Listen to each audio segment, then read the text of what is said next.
Bien le bonjour.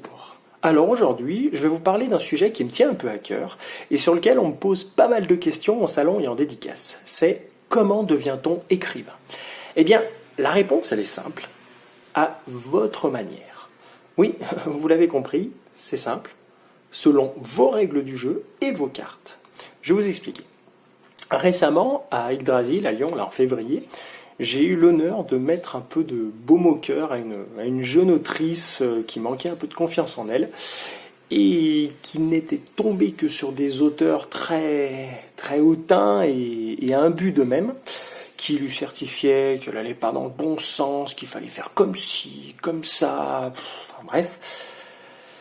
J'étais découragé et je lui ai à peu près dit ce que je vais vous dire dans cette vidéo. Alors, d'abord, quelques règles de conception. Écrire un livre, c'est quoi d'abord? C'est d'abord inventer une histoire, et j'insiste bien sur le mot inventer. Inventer quelque chose, concevoir quelque chose. En fonction de l'invention, la conception n'est que savant mélange de logique et d'imagination. On imagine, on pose une structure, un plan, ce qu'on veut, et on le fabrique avec des outils, des matériaux, un langage et du travail. Faut pas l'oublier celui-là quand même. Au final, concevoir un moteur, un logiciel, un meuble, une voiture, un livre, c'est pareil. Ça suit les deux mêmes règles de base que doit respecter toute invention. Une, tenir debout, et la deuxième, servir à quelque chose. Je suis informaticien de métier et franchement, entre pondre un logiciel et écrire des livres, j'ai vu beaucoup de similitudes. Donc, au final, un livre, ça doit tenir la route, être cohérent, et son but est par exemple de faire rêver, pour de l'imaginaire. Alors donc, à la fameuse question comment devient-on écrivain, j'entends souvent les gens me dire « Ah mais c'est compliqué, comment vous faites pour inventer tout ça ?» Et puis d'autres plus condescendants qui disent « Bon, on ne devient pas écrivain comme ça, voyons, mais d'où vous sortez ?» Ce que je vais vous expliquer, ce que je vous explique, c'est pas le fruit d'une courte expérience ou juste un moi-je. Pour rester très humble, imaginez ça. Toujours été mon truc. Je suis ingénieur de métier. Déjà, quand j'étais tout gosse, je restais enfermé dans ma piole à faire des plans de moteur, des cartes électroniques, des ci, des ça, enfin bref. Ce que je vous dis, c'est pas sorti de nulle part. C'est le fruit d'une longue expérience, c'est mon ressenti, mais ça ne sera pas forcément le vôtre. C'est ce que je vais essayer de vous faire comprendre tout le long. C'est que vous n'avez pas le même ressenti que les autres. Il faut faire en fonction de vous. Donc, inventer. Alors, inventer, c'est facile. Depuis la nuit des temps, c'est le propre de l'homme d'inventer. C'est l'une des premières choses qu'il a faites, inventer. Et c'est même ce qu'il fait de mieux. Inventer et inventer des histoires. Alors, au commencement, on était plutôt à se raconter des histoires au coin du feu avec une cuisse de mammouth et puis de l'eau croupie. Ok. Mais on se racontait des histoires inventées. Ce que je veux dire par là, c'est que selon une certaine échelle, on est tous capables d'inventer une histoire. Ça peut être quoi? Franchement, imaginez une histoire. C'est inventer une suite, se projeter. Ça, notre cerveau le fait tout le temps, tous les jours. La preuve. Rien que là, maintenant, le fait de vous dire « Ah bah demain, je vais au boulot, je vais avoir ça à faire. Le patron, il va vouloir ça, il faut que je pense à ça, ou peut-être pas. » Et vous allez imaginer toutes les différentes possibilités qui vont découler de vos échecs, de vos réussites. Eh bien, rien que là, vous avez inventé une histoire. Après, c'est quoi la différence avec celle d'un bouquin de l'imaginaire? Au lieu d'avoir un patron, vous le remplacez par un extraterrestre, et au lieu d'avoir des tâches de comptabilité, par des détections de failles spatio-temporelles pour voyager vers Jupiter. Enfin, quoique le patron, il est peut-être déjà extraterrestre. Bref. Conclusion, pour inventer une histoire, le maître mot, c'est faites tomber les barrières. Cessez-vous de dire que vous n'avez pas d'imagination, vous en avez tous, lâchez-vous. Après, comme je l'expliquais précédemment, il faut tout de même que votre histoire soit cohérente, qu'elle tienne debout, c'est la partie logique. Même si vous partez dans des délires hallucinatoires avec des porcinets vert fluo qui chantent la Macarena sous le clair de lune, il faut que ce soit cohérent. Ensuite, il y a la partie faire. Et là aussi, ça dépend de vous. À vous de faire selon votre propre méthode. Il y en a beaucoup d'existantes, mais il y en a avec lesquelles vous aurez plus d'affinité, vous serez plus à l'aise que d'autres. Faut essayer, faut écouter, faut observer, faut essayer. Là, sur la suite, je sens qu'il y en a pas mal qui vont râler ou d'autres qui vont m'adorer. Vous allez tomber très souvent, vous allez passer votre temps à tomber sur des gens qui vont vous certifier, comme avec la jeune fille, qu'il faut faire comme ci, comme ça, qu'il n'y a pas 50 moyens, il n'y en a qu'un, eux ils savent mieux que les autres, que écrire c'est un art qui n'est pas forcément accessible à tout le monde, ils vont vous décourager. Alors, oui, écoutez-les d'une oreille, écoutez ce qu'elles ont à dire, parce que c'est toujours bon à prendre, c'est des informations, mais par pitié, ne le prenez pas pour argent comptant. Je ne fais que me répéter, mais aujourd'hui, on est dans ce que j'appelle la génération Twitter. On a 80% de critiqueurs qui croient sachoir, 19% de soi-disant experts qui disent aux autres comment faire et qui font pas grand-chose en fait, et le 1% restant qui font réellement, qui marnent, qui savent vraiment, qui font par l'expérience et qui malheureusement ne se font jamais assez connaître pour diverses raisons, notamment l'humilité, où ils pensent pas avoir la légitimité de le faire. C'est dommage. Donc par pitié, faites très attention à ceux qui vous disent comment faire. Même si quelque part, moi, à cet instant présent, je vous dis quoi faire. Mais bref, vous l'avez compris. Bon, en plus de ça, par rapport à l'écriture, etc., vous allez vous faire descendre par une bande de critiques insolentes et illégitimes. Pareil, ne les écoutez pas, mettez les trollers de côté, ça va vous faire du mal pour rien. N'oubliez pas que quand on critique gratuitement, ça cache quelque chose et en vérité, on est assez vert de jalousie, donc prenez-le plutôt dans ce sens. Vous avez fait quelque chose, pas eux, ou vous l'avez fait mieux qu'eux, et ça les rend dingues. Et gardez bien ça à l'esprit, c'est jubilatoire quand on se fait insulter. Donc, vous voulez le faire, faites-le. Personne n'a le droit de vous en empêcher. Essayez, ça coûte rien. Essayez à votre manière. Vous allez vous planter, oui, 1 fois, 2 fois, 10 fois, 100 fois, 1000 fois. Et alors ? Persévérer, persévérance, c'est le maître mot. C'est en ratant qu'on apprend, c'est avec l'échec qu'on réussit. Donc essayez, tentez diverses combinaisons avec vos moyens, vos cartes, vos aptitudes, vos affinités, votre perception et pas celle du voisin. Faut pas oublier que de grandes choses ont été inventées, ok, souvent par accident, mais aussi alors qu'elles étaient totalement à contre-courant des dogmes et des modèles de pensée des époques ou des entourages. Donc, envoyez paître les on-dit et lancez-vous. En revanche, soyez toujours humble, sachez vous remettre en question. Toujours, même si vous en arrivez à la même conclusion, soyez toujours très critique envers vous-même. Imaginez dans votre tête vos avocats du diable qui vont vous descendre, mais pour vous améliorer. Voilà. Partez toujours dans cette optique. Alors, certaines méthodes pour écrire. Alors, je n'ai pas des méthodes miracles, je vous avoue, j'aurais un peu du mal à vous expliquer comment j'ai fait pour trouver mon style vraiment de manière très technique. Je suis pas malheureusement, je suis pas un littéraire forcené pour vous expliquer ça. C'est venu un peu au feeling. Mais je vais quand même vous parler un peu de comment j'ai fait. Et je vous le répète, c'est ma manière, c'est pas la vôtre. Ça peut l'être, mais je vous la donne juste pour vous donner des idées, des pistes, et vous dire « Ah oui, ça me fait penser à ça, moi j'imaginerais peut-être plutôt faire comme ça. » Voilà, c'est juste mon ressenti pour vous aider. Alors, pour résumer ma méthode, en écrivant, en imaginant, moi je laisse venir. Je ne me prends plus la tête si pendant plusieurs jours, j'arrive pas à écrire ou à avoir des idées, ou voilà, des fois ça vient pas, je suis fatigué, je suis préoccupé, bref. Je m'en moque et je reste patient, je sais que ça viendra. Certains diraient non, il faut aller chercher les idées.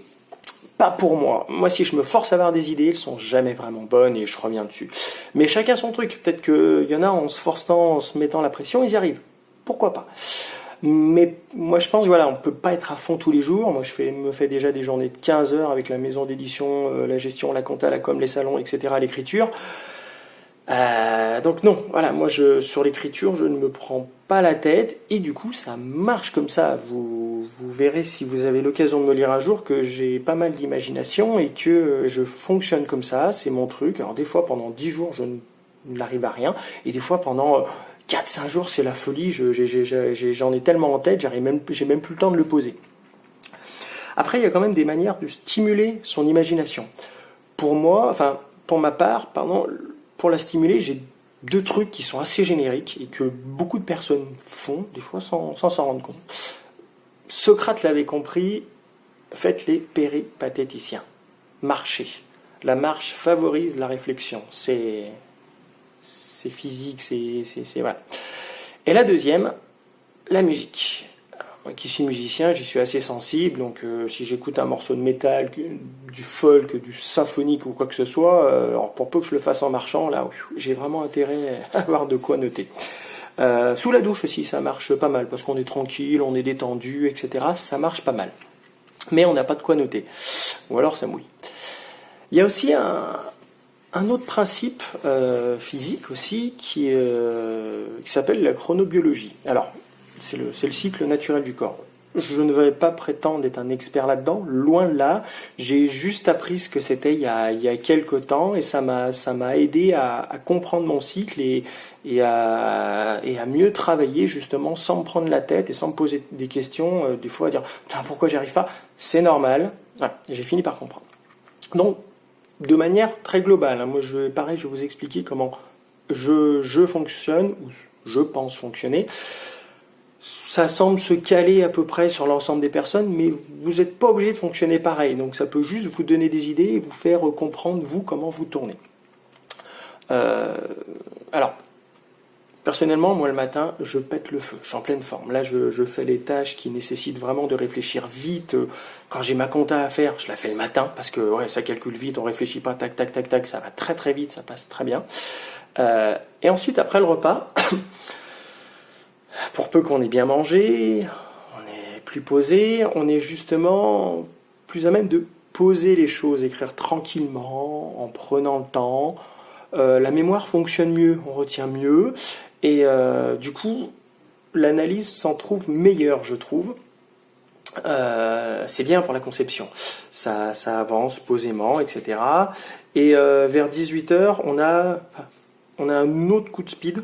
Là, vraiment, on peut accélérer les choses. Tout ce qu'on a imaginé l'après-midi, on arrive vraiment à le poser correctement à partir de 18h.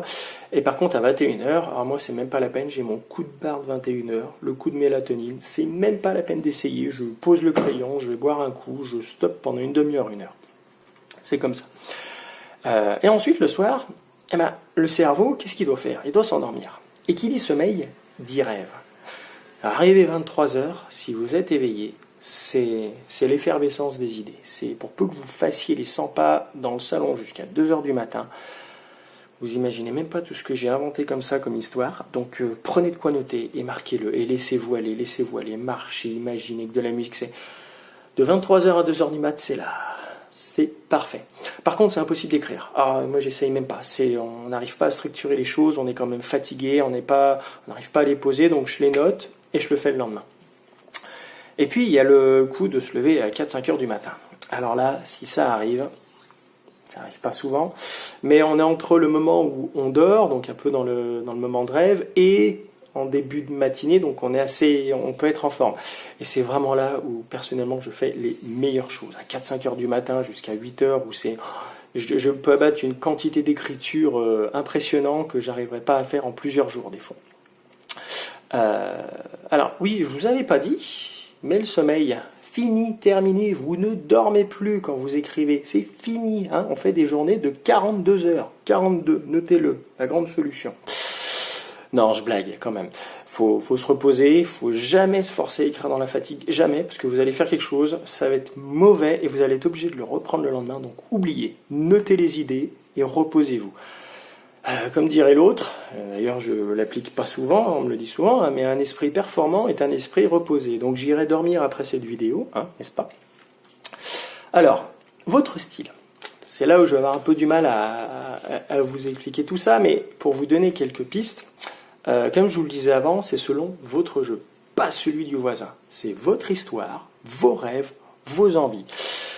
Écrire, il y en a certains qui savent le faire naturellement, ils savent faire les choses naturellement. Tant mieux pour eux, ils ont de la chance, mais pour nous, bougres, un seul mot, du travail.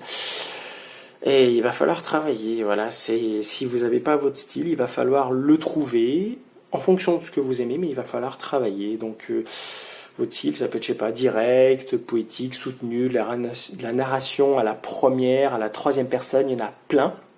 Faites selon vos affinités.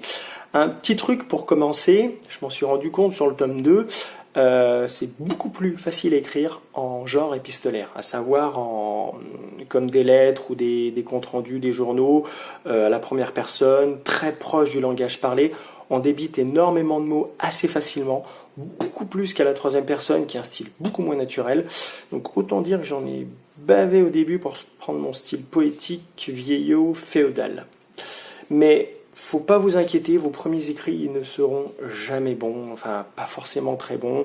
Vous allez les faire 10 fois, 100 fois, surtout les premiers. Après ça ira mieux, vous trouvez votre style, vous écrirez plus vite, mais vous allez évoluer avec le temps. Des fois ça se verra si vous faites des gros livres. Moi qui ai commencé par un gros pavé, ça s'est vu dans le même ouvrage que j'ai évolué, que j'ai pris de la maturité. Les gens m'ont dit, ça se voit que tu as même fait une pause à un moment, tellement ton style a gagné en maturité. Donc c'est normal, même les plus grands auteurs, leurs premiers livres, des fois ils sont catastrophiques, et avec les années ils évoluent et ils font beaucoup mieux. Il y a une autre piste aussi, pensez à utiliser vos affinités sensorielles. Peut-être que certains vont être plus auditifs, d'autres visuels, tactiles, gustatifs. Ça va jouer énormément sur vos descriptions et la manière d'amener les choses par écrit. Un ami m'a récemment fait faire le test de la mer. Tu es au bord de la mer, assis sur la plage. Décris-moi. Donc moi, pour ma part, j'ai dit, je ferme les yeux, j'entends les vagues s'échouer sur la plage, je sens l'odeur du sel et je caresse le sable du bout de mes doigts. Donc conclusion, je ne suis pas du tout visuel, et ça concorde avec le fait que je sois musicien, que j'adore manger et que j'aime bien travailler de mes mains. Voilà. Et dans mes écrits, ça se voit aussi. Après, il y a aussi le grand dilemme pour savoir écrire, il faut savoir lire. Certains vous diraient il faut beaucoup lire. Peut-être pour certains, d'autres non. Je fais partie de cela, je ne suis pas un grand lecteur. Dans une période, j'ai pas mal lu, mais j'ai jamais été un grand lecteur. Je préfère faire que contempler, voilà, que j'observe, j'analyse, et puis une fois que j'en ai assez, je veux le refaire de mon côté. À chacun sa manière. Si vous avez besoin de beaucoup lire, faites-le. Vous pourrez, il faut de toute façon un peu lire pour analyser le style des auteurs, voir un peu, comparer au sien, prendre des idées, etc. Ça aide toujours, mais c'est chacun en fonction de ses aptitudes d'analyser, de ressentir plus ou moins rapidement les choses. Voilà. J'espère que tout ceci vous aura aidé. Si vous voulez échanger, n'hésitez pas à venir me parler. Je suis sur Facebook, j'ai un site internet, donc n'hésitez pas, ça me fera un plus grand plaisir de pouvoir vous aider, échanger avec vous des avis, des trucs entre, soit si vous êtes lecteur ou jeune écrivain ou écrivain averti, n'hésitez pas, moi j'adorerais échanger avec vous. N'hésitez pas non plus à partager cette vidéo, si elle peut servir, c'est tant mieux. Voilà, merci infiniment pour votre écoute.